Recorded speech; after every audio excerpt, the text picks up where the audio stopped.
मान्यवर, जब उन्होंने कहा कि हम चुनाव सुधार पर चर्चा करने के लिए तैयार है, हम तुरंत मान गए और आज चुनाव सुधार पर ही चर्चा हुई। मान्यवर, लगभग 63 प्लीज मान्य दादा आप बीमार हो, मैं समझ रहा हूं, मगर बीमार ज्यादा हो तो घर पे रहा करो, यहां सदन का माहौल मत बिगाड़िए।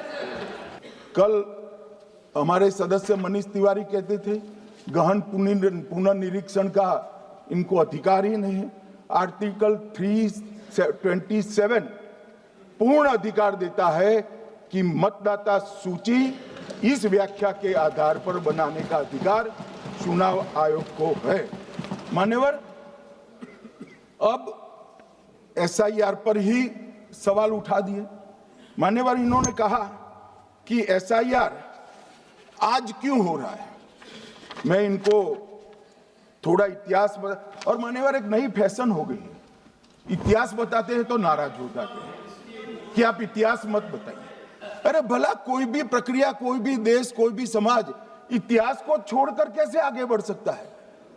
इतिहास कोई भी समाज का महत्वपूर्ण अंग है। मान्यवर, उन्होंने कहा अपने लॉजिक के समर्थन में कहा कि भारतीय जनता पार्टी को कभी एंटी इनकम्बेंसी का सामना नहीं करना पड़ता। मान्यवर, एंटी इनकम्बेंसी इनके खिलाफ होती है जो जनहित के विरुद्ध काम करे।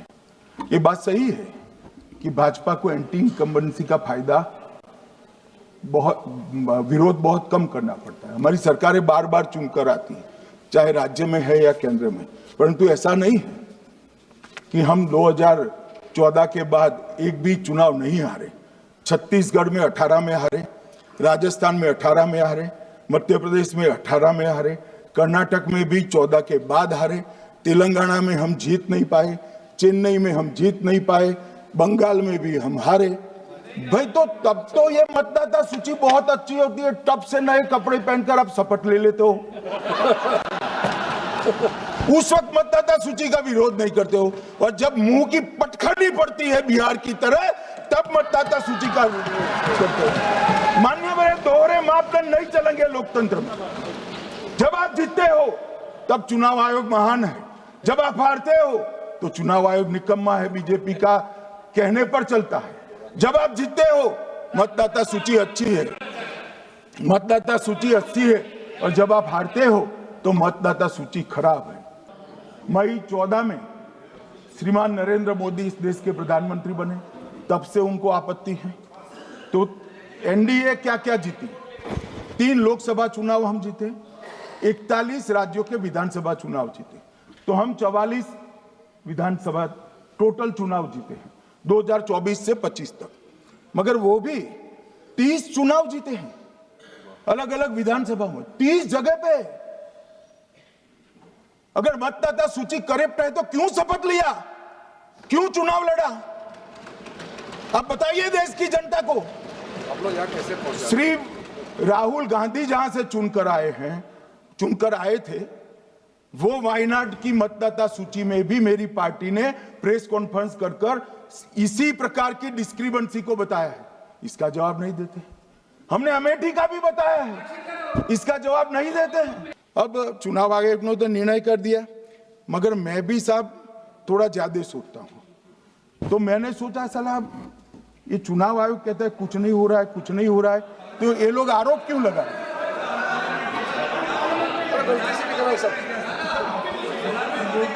मान्यवर, मेरे शब्द कोई ऐसे हो तो काट दीजिए।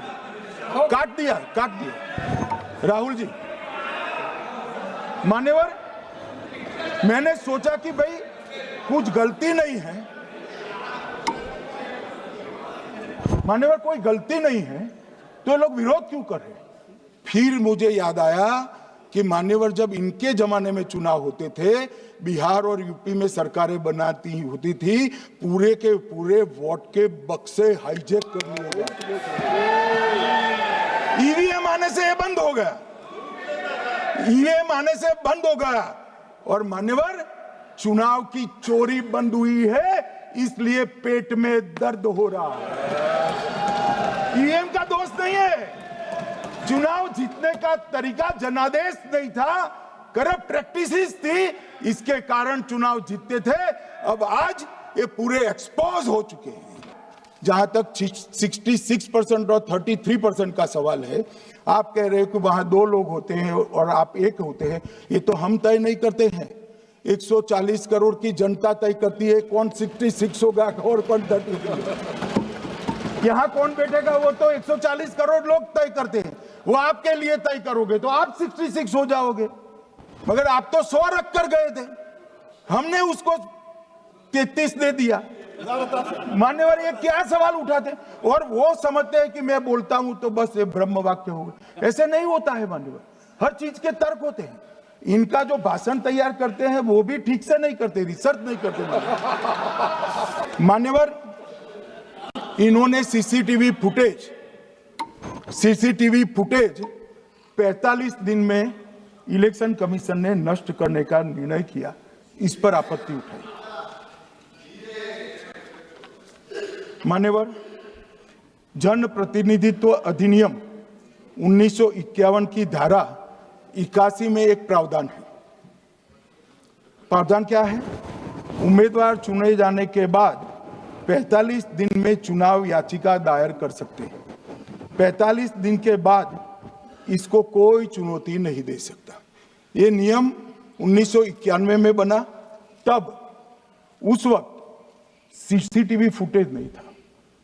सीसीटीवी फुटेज बाद में चुनाव आयोग ने एक सर्कुलर से रूल्स में बदलाव कर ऐड किया। अब किया क्या है चुनाव आयोग ने? सीसीटीवी फुटेज का जो रिकॉर्ड है उसको जन प्रतिनिधित्व अधिनियम की 1951 की धारा 81 के साथ संरक्षित किया है, मतलब अलाइन किया है कि 45 दिन के बाद कोई डिस्प्यूट की प्रोविजन ही नहीं है एक्ट में, तो 45 दिन के बाद ये सीसीटीवी फुटेज क्यों रखना चाहिए? अब इतनी सादी समझ नहीं है सब, मैं क्या कर सकता हूं? सब समझ के कोई इंजेक्शन नहीं होते जो भड़ाम से दे दिया। मान्यवर, ये धारा 81 1951 से है, मगर पहले पर्चियों से होते थे तो पर्ची के लिए थी। अब सीसीटीवी फुटेज का कैमरा आ गया तो सीसीटीवी फुटेज ऐड कर दिया। हम नहीं डरते साहब किसी से, हम नहीं डरते। मैं मेरी ही बात करता हूं। मैं तो 10 साल का था और नारे लगाता था, आसाम की गलियां सुनी है, इंदिरा गांधी खूनी है। हम तो वहां से लड़ते लड़ते आए हैं, हम नहीं डरते। मानिए, मैं 3 वोट चोरी की घटनाएं बताना चाहता हूं। सबसे पहली घटना हुई आजादी के बाद, देश का प्रधानमंत्री तय करना था। तय कौन करना था? तो उस वक्त के जितने प्रांत थे इसके कांग्रेस के अध्यक्ष होंगे, उनके एक वोट से तय होना था। अब 28 वोट श्री सरदार पटेल को मिले और 2 वोट जवाहरलाल नेहरू जी को मिले।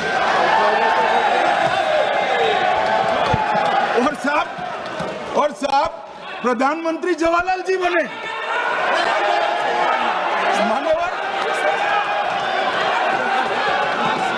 मान्यवर,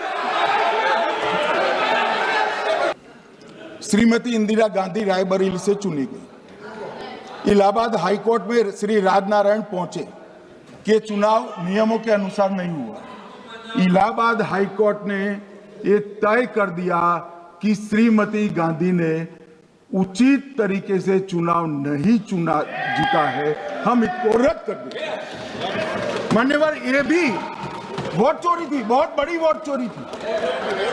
और उसके बाद में क्या हुआ? उसके बाद में वो वोट चोरी को ढकने के लिए संसद में कानून लाए कि प्रधानमंत्री के खिलाफ कोई केस ही नहीं हो सकता।